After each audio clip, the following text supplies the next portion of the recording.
All right. What's up? What's good? What's going on? Welcome to the War Zone once again. Here we are with UFC Fight Night Vegas 47. We've got Hermansson versus Strickland. So, what we're going to do is, man, we're going to give our predictions and brief breakdowns of each and every fight. We're going to do the full card. We're going to work our way from the prelims all the way up to the main card and the main event. So without further ado, let's get into it. So first up, in the men's flyweight division, we've got Malcolm Gordon and Dennis Bondar. So in this matchup, man, I'm gonna have to go with Bondar. I like Bondar's grappling, great grappling, decent stand-up. I just think that coming in, man, this guy's more of a trustworthy fighter for me to pick in this matchup. Malcolm Gordon is very chinny, man. He's taken some damage over his career, man. He's kind of reckless at times. So there you have it, man. I'm going to have to go with Bondar to pull this one out in a decision 29-28. All right, next up, men's light heavyweight division. We have Jailton Almeida against Danilo Marquez. All right, so I'm going to have to go with Jailton Almeida, man. This guy's a monster. He's very strong. This guy was on the Contender Series. He's got great grappling, takedown defense. I look for him to wear Marquez down. Marquez, his cardio suspect, man, but he is a tough fighter. But Marquez is going to slowly wear down as the fight goes on, and that is just a recipe for disaster against the type of fighter that Jailton Almeida is. So I got Almeida winning this one by submission in the via rear naked choke in the second round. All right, so next up, women's bantamweight division. We have Alexis Davis against Julijya Stoliarenko. I'm going to have to go with Alexis Davis in this. Very underrated fighter. She's had a ton of close fights. She's just the tougher of the two, man. And she can grapple and will if need be. Stoliarenko, she's not very good. I don't know how the weight cuts are going to affect her, but she's a tough fighter as well. But I got Alexis Davis pulling this one out in a close decision. So Alexis Davis by decision. All right. So next up in the men's welterweight division, we have Jason Witt against Phillip Rowe. I am going to have to side with Phillip Rowe in this one, man. I trust Phillip Rowe to get it done. I think at some point he'll catch Jason Witt. Jason Witt, lack of head movement, man. He's taken a lot of damage in his career. He will probably at some point try to grapple. But I think Phillip Rowe is really improved on his takedown defense. I think at some point he'll catch him. And he has just mind you people, he has a 10.5-inch reach advantage in this fight. So I know one thing, I can look forward to Jason Witt trying to close the distance, but I think Phillip Rowe catches him at some point, man. And, you know, Phillip Rowe's known for his knees. He's known for his leg kicks. So, once again, I got Phillip Rowe winning a unanimous decision in this one, 30-27. All right. So next up in the men's middleweight division, we have Chidi Njokuani against Marc-Andre Barriault. Wow. This right here is a close fight, people. And what I'm going to do, man, I'm going to leave this a pick'em fight. Either fighter can win this fight. Chidi has decent competition, man. This guy's got the speed advantage. I think he may have a slight power advantage in this fight. He beat the likes of Fialio and Griffin. So this guy's fought some decent competition, man. He's no slouch. He is the taller and the bigger fighter in this matchup. But Barriault, he's got great cardio. He gets better as the fight goes on. And I feel like if he can really pace himself in this fight, man, and not fall too far behind in this fight, man, he's got a chance to win it. So I'm going to leave this as a pick'em, man, but I would be leaning myself more towards Njokuani to win this fight. So there you have it. I'm going to leave this one up to you, man, to pick a winner. So, next up, in the men's featherweight division, man, we've got Dawodu against Mike Trizano. Okay, so I'm going to have to choose. I'm going to have to go with Dawodu. He does have the reach advantage. He has excellent punch placement, man. This guy can mix it up, man. He does a number of things very well. He's more of a well-rounded fighter. Now, Mike Trizano, great cardio. But it's his grappling. His grappling is what he really has going for him. But the thing about him, he has very, very, very bad head movement, man. He doesn't quite move his head off the line, man. And I think that's going to be a problem for him in this fight, man. Because Dawodu has... He throws punches very straight and very accurate. So I think that might be the difference, man, in this fight. So I got Dawodu winning this fight via decision. I may give a round to Mike Trizano in this one. So I got it, Dawodu 29-28.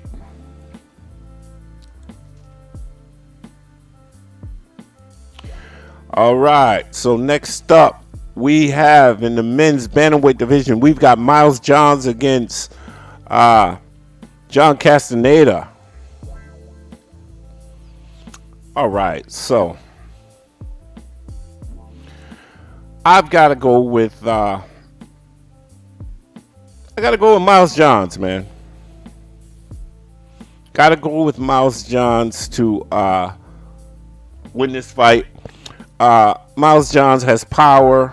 He's had some great wins lately. He knows how to mix it up. He knows how to make a fight real dirty. Now, Castaneda, he has grappling, but I don't think his grappling is going to be enough, man. And I think that once he feels the power of Miles Johns, he's going to back off in this fight, man, and sort of be passive in his approach. And we all know that when Miles Johns smells blood, he's coming forward. And I don't think that's going to do very well for Castaneda. So I got Miles Johns actually dominating this fight, man. And I'm looking at Miles Johns to finish this fight in the late second round or early third round. So I got Miles Johns by TKO. All right, so next up, in the men's featherweight division, we've got Julian Erosa against Steven Peterson. I'm going to have to, no question, I'm going to have to go with Julian Erosa. Julian Erosa has good wins. He finds a way to win in this fight. Does have a great win over Sean Woodson. Now, Steven Peterson, scrappy, unorthodox fighter. He does like to throw spinning backhands and just unpredictable. But he hasn't fought really good competition. So I got to give the edge to Julian Erosa because of his competition. He's a taller fighter. He's got a 4.5-inch reach advantage in this one. And I think in the grappling department, they're pretty even. So I got Erosa winning this one 29-28, possibly 30 to 27. So we got next up in the men's middleweight division. Oh, this is a fight I wanted to see, people. We've got Tresean Gore against Bryan Battle. So as we know, people, we've seen these two individuals on the Contender Series, and Tresean Gore has been out with an injury for about 8 months, so he is back to decide who the top middleweight is. So wow, man, this is a really tough fight to call, man. But I'm gonna have to go with Tresean Gore, man. I was back and forth on this one. I was kind of undecided, but I'm gonna go with Tresean Gore, man, to pull it off, man. He's got the 3 P's in my opinion, man. He's got power, patience, and placement. This kid doesn't waste much energy, man, and he's very accurate with his punches, man. Now, Bryan Battle, very tough, man. But he takes a lot of damage, man. He takes a lot of hits. But he's got amazing heart. He's got that comeback ability in him, man. He starts off really slow, but I mean, once he starts to get hit, it seems like he just comes alive, man. But I don't see him being able to take much damage against the likes of Tresean Gore with the power that he has.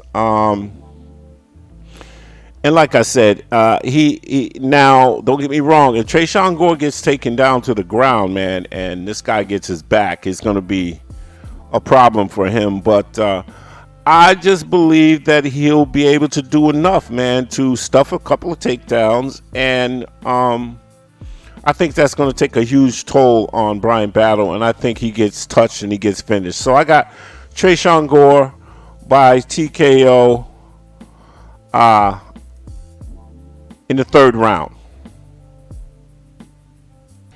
All right, next up, we've got men's light heavyweight division. We've got Sam Alvey against Brendan Allen. Oh, man, I'm telling you, this was a tough one as well. As we all know, Phil Hawes was supposed to compete against Sam Alvey in this fight, but Phil Hawes pulled out. So he's being replaced by Brendan Allen. So I'm going to this is going to be a tough fight. I'm going to have to go with Brendan Allen, man, just because Sam Alvey, don't get me wrong, Sam has had some, good wins. and he's fought solid. You know what I mean? Despite his age. Brendan Allen is a younger fighter. They're pretty even across the board. But Brendan Allen does land more strikes, and and he is slightly better grappler. So, and Brendan Allen's dangerous on the ground. So, I'm gonna give the edge to Brendan Allen. I'm gonna say Brendan Allen finds the way to win this fight, and I think it's gonna be really close. So, I got Brendan Allen by decision, 29-28. All right, so next up in the men's welterweight division,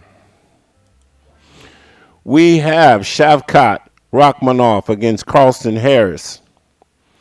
People, this is right here is going to be a really, really toss-up fight, man. I was back and forth on this fight as well.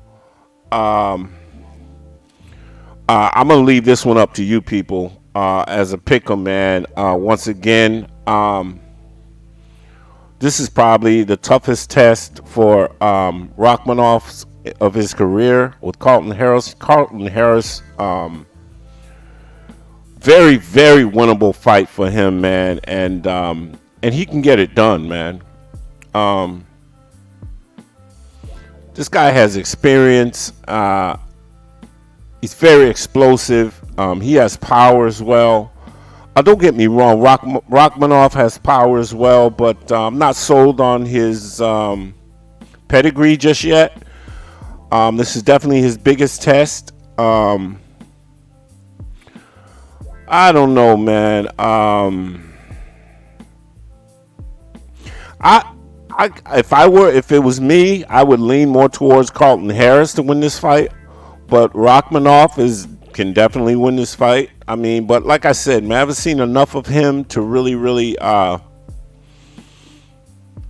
give him the edge in this fight. So I'm gonna leave this one as a pick'em, man. This is definitely a pick'em fight, man. Even though Rakhmonov is favored to win this fight, so I'm gonna leave it up to you, man. But either pick would be fine. So, all right, let's move it on. Next up, in the men's welterweight division, we have Punahele Soriano against Nick Maximov. All right. So, I'm going to have to go with Punahele Soriano, man. Nick Maximov, this guy is he's a tough, scrappy fighter. But one thing that I don't really like about Maximov is he's very slow and robotic, man, in his style. He has very sloppy boxing, not very accurate. Punahele Soriano is just a far more superior striker than Maximov. Maximov will at some point, I believe, try to grapple, but I just think Soriano is just he's too well rounded for that, man. I look for him to set traps, and I think that he will catch Maximov at some point, man. And I just trust him to win. I trust him to stuff takedowns, and I trust him to work the body. So I got Punahele Soriano winning this fight via TKO in the second round. I think he catches Maximov. Maximov is just going to be too slow, and he's going to be thinking too much. And Soriano is going to catch him. So there you have it. I got Soriano by TKO, second round. All right. So next up, in the men's middleweight division, the main event, a 5-round fight between Jack Hermansson and Sean Strickland. Wow, man. Tough fight here. I'm going to have to give the edge to Sean Strickland. Because the only way I think Jack Hermansson wins this, has a chance to win this fight, is by grappling. Sean Strickland is too good for that. As a matter of fact, this is coming from the industry. Sean Strickland's biggest strength is his grappling in jiu-jitsu. He doesn't use it much. He loves to stand up, but I've heard from the best of them, man. This guy is a guy who trains with Khamzat Chimaev, and Khamzat Chimaev just says he gives rave reviews on Sean Strickland's ground game. And from what I hear, they go back and forth, man. So that's saying something. Jack Hermansson, man, he can't stand to win this fight, period. Sean Strickland, I love his hands. Solid stand-up, man. Really, really good stand-up. Kicks. He's a dog. And he's going to surprise people, man, if Jack Hermansson tries to take this fight to the ground, which would be a no-no. So I got Sean Strickland winning this fight. I'm going to give him 4 rounds to 1, actually, in this fight. So there you have it. I got Sean Strickland winning a unanimous decision against Jack Hermansson. Well, that'll do it, people. Thank you all for tuning in. I appreciate you. Please tune in on this weekend, and we'll be doing this live. We'll be going live, doing a live stream, man. Commentary only. And, the card isn't the best card, but it's a decent card, and we'll get to see some decent fights. So, join us on Saturday, man. Come through the war zone, man. I appreciate you all. Please subscribe to the channel if you haven't. Hit the bell icon for notifications. And please check out my store, feeshops.com. You'll find the link in the description below. We've got all type of merchandise. We've got over 1,000 products to choose from. Free shipping on all products. And everything is on sale. So, peace and blessings to all. And with that, I'm out.